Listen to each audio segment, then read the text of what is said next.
There are car mods that look fast, there are car mods that sound fast, and then some mods actually change how your car drives. The ones manufacturers won't talk about, the ones dealerships avoid mentioning, and in many places, the ones you're not technically supposed to use.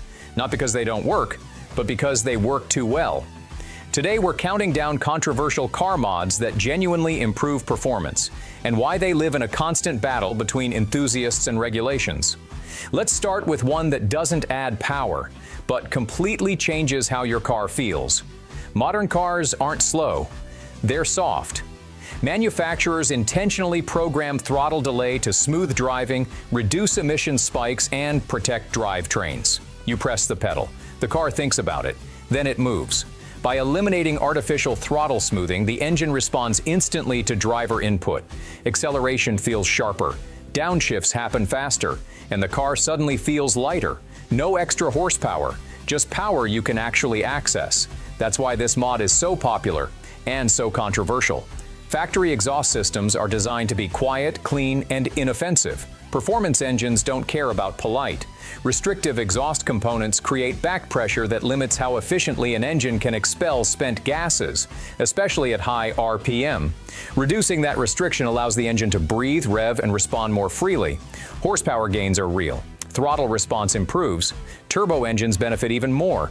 The problem? Those same components also control emissions, which is why this mod sits at the center of performance and environmental controversy.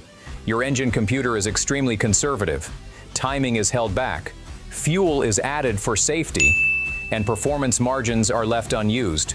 Custom recalibration unlocks that margin. Engines respond faster, pull harder, and often run cooler when optimized correctly. The driving difference is immediate, but this mod requires expertise. Done wrong, it can destroy an engine. Done right, it reveals what the manufacturer intentionally left hidden. That fine line is exactly why regulators and tuners are constantly at odds. Engines make power by burning air and fuel. The cooler and denser the air, the more power potential exists.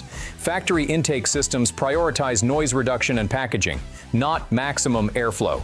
Performance intakes reroute air away from engine heat and remove restrictive tubing. The result is better airflow, improved throttle response, and noticeable power gains on some setups. The controversy starts when airflow sensors are moved or recalibrated. Small changes, big debates, and this is just the beginning. Next up, exhaust mods you can hear from blocks away, fuel system changes inspectors almost never catch, and suspension setups that completely rewrite how a car handles. Part 2 is where things get serious. Sound isn't just drama, it's restriction being removed. Factory exhaust systems rely on resonators and mufflers to cancel noise and meet strict sound limits. But those same components also slow exhaust flow. Removing them reduces back pressure and lets engines rev more freely, especially near redline. The horsepower gains aren't massive, but they're real. Throttle response improves, and the engine feels less choked. The trade-off is obvious. More sound means more attention. More attention means more tickets. And in some areas, instant failure at inspection. This mod forces a choice between performance and public tolerance. Modern fuel systems are designed for efficiency, emissions, and cost, not abuse. Under heavy load, high RPM, boost, or aggressive driving, factory fuel systems can struggle to maintain consistent pressure. Performance-focused fuel delivery systems prioritize stability over vapor containment. That stability prevents lean conditions, detonation, and engine damage. On modified engines, the benefits aren't just performance, they're survival. The controversy comes from what gets sacrificed in the process: fuel vapor control. It's a modification most inspections never catch, but regulators absolutely care about. Factory suspension is a compromise. Comfort, ride height, safety margins. Performance suspension removes that compromise entirely. Adjustable systems allow drivers to change ride height, stiffness, and damping to suit conditions instantly. Lower for speed, higher for obstacles, stiffer for corners, softer for daily driving. On track, the handling improvement is dramatic. On the street, legality becomes complicated fast. And unlike other mods, this one is impossible to hide. Variable valve timing exists to do everything reasonably well, but high-performance engines don't want reasonable. They want optimized timing all the time. By removing variable timing systems and locking valve operation into aggressive settings, engines gain high RPM efficiency and simpler operation. The benefits show up at the top of the rev range. The drawbacks show up everywhere else. Cold starts suffer. Low-speed drivability drops. Emissions increase significantly. That's why this mod lives almost exclusively in race-focused builds, and why it's a red flag to regulators. And now we're getting into the mods that cross the line on purpose. Exhaust systems that switch personalities, drivetrain swaps manufacturers never approved, and fuel setups that completely rewrite the rules. Part 3 is where legality disappears entirely. Some mods don't just break the rules, they bend them. Electronically controlled exhaust bypass systems allow a car to run quiet when needed and completely unrestricted when the switch is flipped.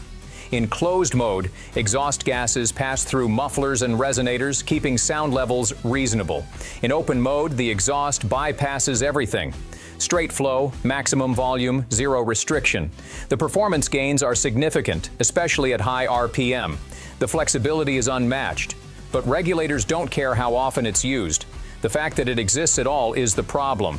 This mod represents intentional circumvention, and that's why it's one of the most controversial exhaust setups ever made. Automatic transmissions are fast, efficient, and completely in control. Manual conversions remove software decisions, torque converters, and driveline losses. What replaces them is mechanical connection, direct, raw, and unforgiving. Performance improves in more ways than numbers can show. Power delivery becomes predictable. Engine braking returns. Driver engagement skyrockets. But legally, this is a nightmare. Titles no longer match the car. Emissions certification disappears. Insurance companies often walk away entirely. It's one of the most involved modifications possible, and one of the most rewarding for the people willing to risk it. If you want the biggest performance jump possible, you don't start with hardware. You start with fuel. High-octane racing fuels allow engines to run aggressive timing, massive boost, and extreme compression safely. The difference isn't subtle. Turbocharged engines can gain 40 to 60% more power with proper tuning. Naturally, aspirated engines unlock efficiency levels pump gas could never support. But nothing about this is street-friendly. Fuel systems must be rebuilt. Emission systems become useless. Compliance disappears completely. This mod doesn't flirt with legality. It ignores it. That's why racing teams build entire cars around it, and why it belongs nowhere near public roads. These mods prove one thing. Performance isn't limited by engineering. It's limited by compromise. Between power and responsibility. Between freedom and regulation. Between what can be done and what's allowed. So now the real question, which one tempted you the most, and which ones should never leave the track? Drop your answer in the comments, and if you think this was wild, wait until you see what your car can already do that no one tells you about.